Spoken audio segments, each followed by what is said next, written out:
so in love with you. Welcome back to Real Estate Mindset. Today's video is going to be absolutely bonkers. Now, it's no mystery that across the nation, we have a massive inventory crisis in the housing market, and that's kind of responsible for a lot of the problems that we're currently in. But what's really important to note, guys, is we're approximately under where we need to be as far as inventory, about 900,000 homes. Now, what's really alarming is this: 10.6% of homes across the United States, so over 10%, are currently sitting vacant. So today what we're going to do is we're going to look at the updated data from the U.S. Census Bureau to see exactly what those homes are doing vacant. Is it foreign investors? Is it institutional investors? Is it second homes? I am so happy that I've finally been able to review this data, you guys, because I didn't know why the homes were sitting vacant, but now we know, and obviously we need some of that inventory back. Now, I'm going to get started with the U.S. Census Bureau data right now, but before I do, remember, I'm not a financial advisor. I'm a YouTube opinion sharer.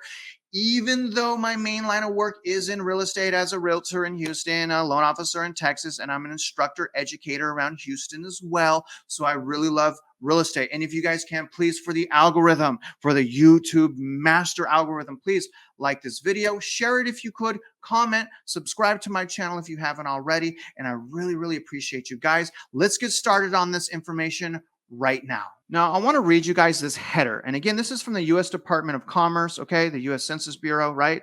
Let's read this. Approximately 89.4% of the housing units in the United States in the first quarter of 2022 were occupied, and 10.6% were vacant. 10.6% were vacant. What? Owner-occupied housing units made up 58.5% of total housing units, while renter-occupied units made up 30.9% of inventory in the first quarter of 2022. That's astonishing to me. Vacant year-round units comprise 7.9% of total housing units, while 2.7% were vacant for seasonal use. Approximately 1.9% of the total units were vacant for rent. 0.5% were vacant for sale, and only 0.7% were rented or sold but not yet occupied. Vacant units that were held off the market comprised of 4.9% of the housing stock. Now that's interesting, right? Held off market. 1.7% were for occasional use. What is occasional use, guys? You know, is that foreign investment? We'll find out here in a minute. 0.8% were temporary occupied by persons with usual residence elsewhere. See, URE. So we're going to look at the URE, right? Usual residence elsewhere. And 2.6% were vacant for a variety of other reasons. Now, I've done some more research. I can't get the actual data on foreign investors, guys, but we're going to be able to break this down finally. I did a video that basically broke down 16 million vacant homes, but I was never able to say this many was second homes, this many was foreign investors, this many is in foreclosures, this many is being listed, you know. So we're going to analyze that table right now, so sit tight. Okay, guys, so here's the data. I'm going to try to shrink this up so my picture's not cutting it off. Shoot. Okay, guys, here's the data for the U.S. Census Bureau, okay? And we're going to look at this column here. This column right here represents the first quarter of 2022. Now, what's really interesting, so this is all housing units. So apparently all the housing units are at 142 million. This is to the thousandth. So all these numbers are to the thousandth, which basically means just add 3 zeros, right? So add 3 zeros to each of these numbers. But that's intriguing, 142 million houses. Now, out of those 142 million houses, only 127 million are occupied, 83 million owned, 44 million rented. Now, what I was really surprised at, you guys, is how many houses are actually being rented instead of owner occupied. 44 million houses, right? 44 million houses, over 30% of houses being rented out. That was a huge shocker. But look at this number, vacant. So here's the vacancy right here. So vacant, 15.1 million homes vacant.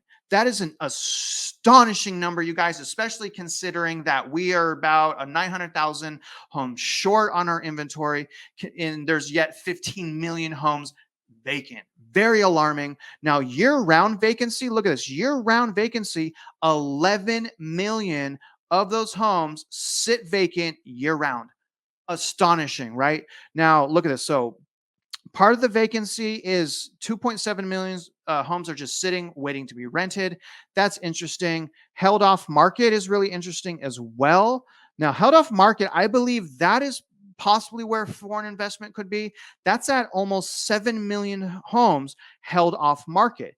And look at this, for occasional use, for temporary occupancy because they live somewhere else, and then other. So these three things here, I'm very suspicious. Now, I broke down other because there's an asterisk by it. You can see that here. So I followed that trail. So I do have a breakdown of this 3.7 million other. But look at this. This could be foreign investment, 1.8 million. This could be foreign investment, 2 million. So that could be 3.1 million houses right there by investors that are not even living in our country. Now, look at this. This is second home seasonal. Look at seasonal, 3.8 million homes. Did you guys know that? So we finally have a number. We can say 3.8 million homes are seasonal or second homes, right? That's a pretty big number, 3.8 million, don't you think? Now, I'm going to go hunting with you guys right now to kind of break down that other, but I want you to do me a favor, okay? I want you to comment below and let me know if you're also surprised, like I'm surprised that 30% of the homes in our US housing market are being rented. And then also tell me if you're surprised on how many are vacant, considering we only need 900,000. And then also tell me what you think about foreign investment. Do you think that the foreign investment can be categorized under other, under temporary use, or living somewhere else? Do you guys think that that's where that data can be? Can we get a breakdown of that data, US Census Bureau, please? Right? I don't think we can, but it's really interesting to think about, right? Now, check this out. This is what I found about the section that said other. Okay, so I'm not sure how well you guys can see this. Let me zoom in because, again, other right here, that's a massive amount. So what is this other? So I looked here, it says C. So I went down to C right here. A detailed breakdown of the other vacant category can be found in historical table 18. So I click this here. I go down to table 18. Okay, it downloads an Excel file. I'm going to open the Excel file right now. Okay, now I'm going to go down to this, obviously different quarters going back to 2012. So I'm going to fast forward. Now, here's the explanation for other vacancies. Okay, and these, I believe, right, these numbers here are percent, but these are percentages here. So 3.7 million homes are vacant for other reasons. Number one percentage at 29.8% is personal reasons. So someone could just make up a reason and say, it's personal. Don't ask any more questions. 16.9% repairs, with less than 1% foreclosures, another being repaired. So currently being repaired or needing to be repaired. Interesting.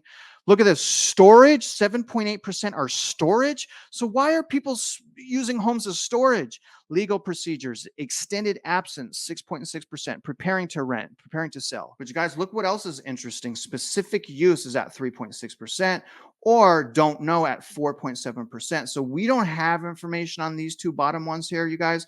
So, we really, quite frankly, we really can't tell how many foreign investors are investing. So I'm going to end this video on some conclusions, okay? Now, my conclusions are this. I do think something should be done because we are in an inventory crisis, but I don't know that doing new taxes or doing new laws against possible, small-time investors is the right thing to do. I believe what really needs to be done right now is more building. So I would love seeing the government offer builders incentives to continue to build, which will essentially keep them out of trouble, right? So tax incentives, tax breaks, grants or bonds, something of that nature, so the builders are less at risk from overbuilding. I think if we do that, we're going to be in much better shape. Comment below. Let me know what you think. And as always, thank you for watching this video. If you're out there investing in real estate, I do wish you luck and I hope you win.